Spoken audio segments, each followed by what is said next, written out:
ආයිබෝන් ඔයාලම එකතු වෙලා ඉන්නේ හසියසෙල් YouTube channel එකෙන් කියන තවත් වීඩියෝ එකක් එක්ක. ඉතින් මේ වෙනකොට රටේ ඇති වෙලා තියෙන තත්ත්වෙත් එක්ක අපි එකතු වෙලා කරපු ගොඩක් දේවල් මේ දිනවල ඔයාලට අපිට කරන්න වෙලා තියෙන්නේ ඔන්ලයින් මාර්ගෙන්. ඉතින් ඒකටත් ඔයාලා අපි ගොඩක් දෙනෙක් යූස් කරන දෙයක් තමයි Zoom app එක කියලා කියන්නේ. ඉතින් මං හිතනවා ඔයාලා හැම දෙනෙක් වගේ දන්නවා ඇති මොකද්ද මේ Zoom app එක, අපි මොනවද මේ Zoom app එක මගින් කරගන්නේ, කොහොමද අපි මේ Zoom app එක පාවිච්චි කරන්න වගේ දේවල් ඔයාලා මේ වන විටත් දන්නවා ඇති කියලා මං හිතනවා. ඉතින් ඔයාත් මෙන්න මේ Zoom app එක පාවිච්චි කරලා මීටින්ග්ස් ෂෙඩියුල් කරලා ඔයාගේ අනිත් අයට මීටින්ග්ස් හොස්ට් කරන කෙනෙක් නම් ඔයාලා දන්නවා ඇති Zoom app එකෙන් අපිට ලබා දෙන ෆ්‍රී වර්ෂන් එක භාවිතා කළොත් අපිට පුළුවන් වෙන විනාඩි 40කට අදාළව මීටින් එකක් ෂෙඩියුල් කරගන්න විතරයි. ඉතින් විනාඩි 40ක් එක දිගට එක මීටින් එකක් කළාට පස්සේ ඔයාලට සිද්ධ වෙනවා මේ මීටින් එක නවත්තලා වෙනම ලින්ක් එකක් ක්‍රියේට් කරලා නැවතත් තවත් මීටින් එකක් ආරම්භ කරන්න ඔයාලට විනාඩි 40කට වඩා අවශ්‍ය වෙන මීටින් එකක් අවශ්‍යයි වෙනවා. ඉතින් මේ වීඩියෝ එකෙන් මම කතා කරන්න බලාපොරොත්තු වෙනවා අපි අපේ ෆ්‍රී Zoom account එකක් භාවිතා කරලා කොහොමද අපි විනාඩි 40කට වැඩි ඕනම වෙලාවක් භාවිතා කරන්න පුළුවන් Zoom මීටින් එකක් ෂෙඩියුල් කරගන්නේ කියලා කියන්නේ. ඉතින් මේ දවස්වල වලට මේ වීඩියෝ ගොඩක් වැදගත් වෙයි කියලා හිතනවා. දිගටම වීඩියෝ එකත් එක්ක එකතු වෙලා ඉන්න. හසියසෙල් YouTube channel එක subscribe කරලා notification bell එක on කරලා තියාගන්න. එහෙනම් මේ වීඩියෝ එක ඉවරනකම් බලන්න. අපි වීඩියෝ එකට ගිහිල්ලා බලමු කොහොමද මේ දේ කරන්නේ කියලා.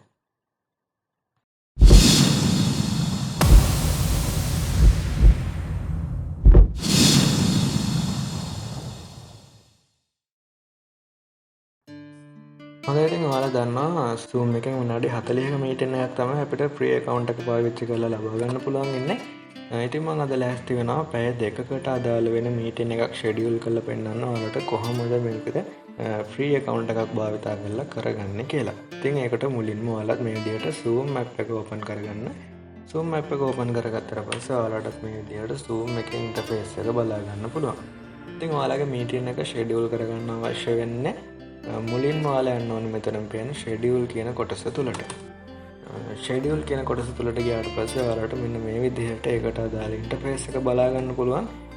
මෙතන උඩින්ම ටයිප් කරන්න තියෙන තැන ටයිප් කරන්න ඕනේ ඔයාලගේ මීටින් එකේ නම. ඒ කියන්නේ ඔයාලා මොකක් වෙනුවෙන්ද මේ මීටින් එක පාවිච්චි කරන්න කියලා මේ මීටින් එකේ නම උඩින් ටයිප් කරන්න ඕනේ. ඒ වගේම පහලින් දෙනවා ඔයාලගේ මීටින් එක කරන දවස, මීටින් එක කරන වෙලාවන් වගේ තවත් පොඩි සෙටින්ග්ස් ටිකක් පහලින් බලා ගන්න පුළුවන්. ඉතින් ඔයාලා මේ දේ කරන්න මුලින්ම ඔයාලා මෙතන මීටින් එකේ නම මෙතනින් ටයිප් කරගන්න ඕනේ. ඉතින් මම මේ විදිහට නමක් ටයිප් කරගන්නවා. ඉතින් ඔයාලත් අනිවාර්යයෙන්ම මීටින් එකේ නම මේ විදිහට ටයිප් කළාට පස්සේ ඔයාලා මේ නම සිලෙක්ට් කරගෙන අනිවාර්යයෙන්ම කොපි එකක් ගන්න.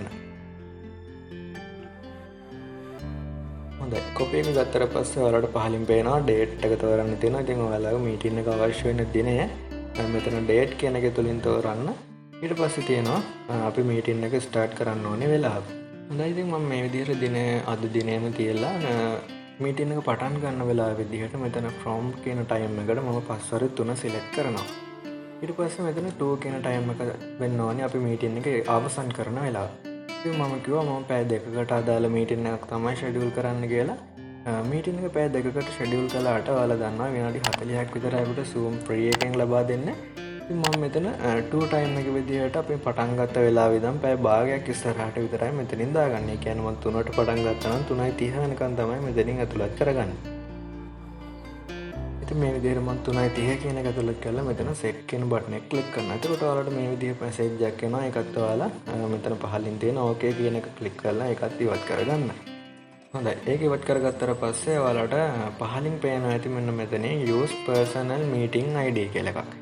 මෙතනට ටික් එකක් දාන්න වගේ අයිකන් එකක් තමයි තියෙන්නේ. ඔයාලත් අනිවාර්යයෙන්ම මෙතන ටික් එක ඕෆ් කරලා තියන්න ඕනේ මේ දේ කරන්න නම්. හොඳයි, එහෙනම් ඔයාලා මෙතන use personal meeting ID කියන එක ඕෆ් කරලා තියනවා කියලා තහවුරු කරගෙන මෙතන පැය භාග මීටින් එක උඩින් done කියන බටන් එක ඔබලා done කරන්න. හොඳයි, ඊට පස්සේ මේ විදිහට ඔයාලගේ link එක share කරන්න ඕන interface එක එනවා. ඉතින් ඔයාලට මේක පිටින් touch කළාට පස්සේ මේකෙන් ඉවත් වෙන්න පුළුවන්. ඊට පස්සේ ඔයාලගේ මීටින් එකට අදාළ වෙන විස්තර තියෙන ඉන්ටර්ෆේස් එක මේ විදිහට බලා ගන්න පුළුවන්. මේකෙනොත් බෑක් වෙන්න. ඉතින් ඔයාලට දැන් පැය භාගයක මීටින් එකක් තමයි ෂෙඩියුල් කරගෙන තියෙන්නේ. මම කියවනේ පැය දෙකක මීටින් එකක් ෂෙඩියුල් කරනවා කියලා. හොඳයි, ඊළඟට ආයෙත් ඔයාලට සිද්ධ වෙනවා මෙතන ෂෙඩියුල් කියන එක තුලට යන්න. හොඳයි, ෂෙඩියුල් තුලට ගියාට පස්සේ නැවතත් මෙතන මේ මීටින් එකේ නම ටයිප් කරන්න ඕනේ. දැන් ඔයාලා දැන් කලින් කොපි කරගත්ත නම මෙතනින් නැවතත් පේස්ට් කරන්න. ඊට පස්සේ පහලින් තියෙන ඩේට් කියන එක ඔයාලා කලින් මීටින් එක ෂෙඩියුල් කරපු දිනේ මත අනිවාර්යයෙන්ම ඒ දිනෙම වෙන්න ඕනේ. ඊට පස්සේ from time එක විදිහට ඔයාලා කලින් අපි ඇතුළත් කරගත්ත මීටින් එක ඉවර වෙන වෙලාව. ඒ කියන්නේ මම ඇතුළත් කරගත්තේ 3 ඉඳන් 3:30 වෙනකන්. ඒ කියන්නේ 3:30ට ආරම්භ වෙන විදිහට තමයි මේ මීටින් එක ෂෙඩියුල් කරන්න ඕනේ. ඒක නිසා මෙතන from time එක විදිහට 3:30 කියලා මම මෙතන සිලෙක්ට් කරනවා. ඒ වගේම පහලින් තියෙන to time එක විදිහට මම තවත් පැය භාගයක් ඉදිරියට ඒ කියන්නේ පස්වරු 4 වෙනකම් කියලා මම මේ මීටින් එක මෙතනින් සෙට් කරගන්නවා. හොඳයි. නැවතත් මම පැය භාගයක මීටින් එකක් මෙතන ෂෙඩියුල් කළා 3:30 ඉඳන් 4 වෙනකම්. එතනත් ඔයාලා මෙතන use personal meeting ID කියන එක ටික් එක ඔෆ් කරලා තියනවා කියලා තහවුරු කරගෙන නැවතත් මෙතන උඩින් තියෙන done කියන බටන් එක ටච් කරන්න. නැවතත් ඔයාලට මේ විදිහට link එක share කරන option එක බලා ගන්න පුළුවන්. එතනින් ඉවත් වෙලා නැවතත් මෙතන ඒ meeting එකට අදාළ වෙන විස්තර එනොත් back වෙන්න. හොඳයි. දැන් මම පැයකට අදාළ meeting එකක් මේ විදිහට schedule කරගත්ත meetings දෙකක්. ඉතින් මම පැය දෙකකටනේ කරනවා කියලා කියන තවත් පැයකට අදාළ වෙන meetings දෙකක් ඒ විදිහටම schedule කරගන්න ඕනේ.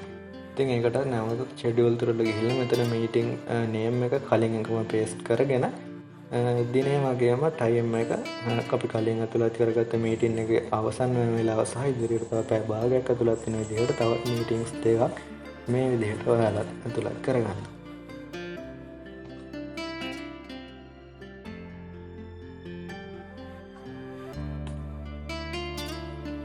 හොඳයි. දැන් මම පැය දෙකකට අදාළ වෙන මීටින්ග්ස් 4ක් පැය භාගයේ මීටින්ග්ස් 4ක් මේ විදිහට ෂෙඩියුල් කරගෙන තියෙනවා. ඉතින් අපි දැන් බලමු කොහොමද මේ මීටින් එකට අදාළ වෙන ලින්ක් එක ලබා ගන්න කියලා. ඉතින් ඒකට ඔයාලා පහලින් මෙතන තියෙන මීටින්ග්ස් කියන එක තුලට යන්න. මේක තුලට ගියාට පස්සේ ඔයාලට බලා ගන්න පුළුවන් ඔයාලා දැන් ෂෙඩියුල් කරපු මීටින්ග්ස් 4ම මේ විදිහට පිළිවෙලට තියෙනවා. ඉතින් ඔයාලා කරන්න ඕනේ මෙතන පළවෙනි මීටින් එකට ගිහිල්ලා එතන තියෙන invite කියන බටන් එක ක්ලික් කළාට පස්සේ ඔයාගේ පළවෙනි මීටින් එකේ ලින්ක් එක මේ විදිහට copy කරගෙන ඔයාලට ඔයාලගේ මීටින් එකට join වෙන්න ඕනේ අවශ්‍යයට ඔයාලා share කරන එක. ඉතින් මතක තියාගන්න ඔයාලා මේ මීටින්ග්ස් 4ම මීට් ලින්ක් share කරන්න අවශ්‍ය වෙන්නේ පළවෙනි මීටින් එකේ ලින්ක් එක විතරක්. ඔයාලගේ ශිෂ්‍යයන්ට වෙන්න පුළුවන් ඔයාලගේ මීටින් එකට සම්බන්ධ වෙන අයට ඔයාලා share කරන්න. ඊට පස්සේ ඔයාලා මීටින් එක ආරම්භ කළාට පස්සේ පළවෙනි පැය භාගයේ ඉවර වෙනකොට ඔයාලට ෆෝන් එකට මැසේජ් එකක් එනවා ඔයාලගේ ෂෙඩියුල් කරපු කාලය ඉවර වෙනවා කියලා. ඒකට ප්‍රශ්නයක් නැහැ. ඔයාලා එතන ඕකේ කළාට පස්සේ ඔයාලගේ ඊළඟ මීටින් එක ඔටෝමැටිකලි මෙතනින්ම ආරම්භ වෙලා ඔයාලට දිගටම ඔයාලගේ මීටින් එක කන්ටිනියු කරගෙන යන්න පුළුවන්. මේ විදිහටම පැය භාගයේ මීටින්ග්ස් 4ම ඒ කියන්නේ පැය දෙකක් එක දිගට ඔයාලට Zoom එක හරහා කිසිම බාධාවක් වෙන්නේ නැතුව ඔයාලගේ මීටින් එකේ දිගට කරගෙන යන්න පුළුවන්. ඉතින් ඔයා මීටින් එක හොස්ට් කරන කෙනා නම් ඔයා මීටින් එක ආරම්භ කරන වෙලාවට මෙතන මීටින්ග්ස් කියන ටැබ් එක දෙලට ඇවිල්ලා පළවෙනි මීටින් එකේ මෙතන ස්ටාර්ට් කියන බටන් එක ක්ලික් කරලා ඔයාලට ස්ටාර්ට් කරන්නත් පුළුවන්. හොඳයි ඉතින් ඔයාලා අනිවාර්යයෙන් මේ විදිහ try කරලා බලන්න. try කරලා හරි ගියොත් පහලින් කමෙන්ට් එකක් දාන්න. අද කතා කරපු දේ ඔයාලට මේ දිනවල ගොඩක් වැදගත් වෙයි කියලා හිතනවා. එහෙනම් හසිල්සෙල් YouTube channel එක subscribe කරලා තියාගන්න. හසිල්සෙල් FB page එකට like එකක් දාන්න. Instagram එකට ගිහිල්ලා හසරංග වීරසේකර follow කරන්න. හසිල්සෙල් FB group එක වගේම WhatsApp group එකක් තියෙනවා. මම පහළ description එකේ වගේ links ඔක්කොම දාලා තියෙනවා. ඔයාලට පුළුවන් ඒකට ඇවිල්ලා කැමති ප්‍රශ්නයක් ඉදිරිපත් කරන්න. එහෙනම් මේ වගේ තවත් වැදගත් වීඩියෝ එකකින් හමු වෙනකම් සමු ගන්නම්. අදට සුබ දවසක් හැම දිනකටම.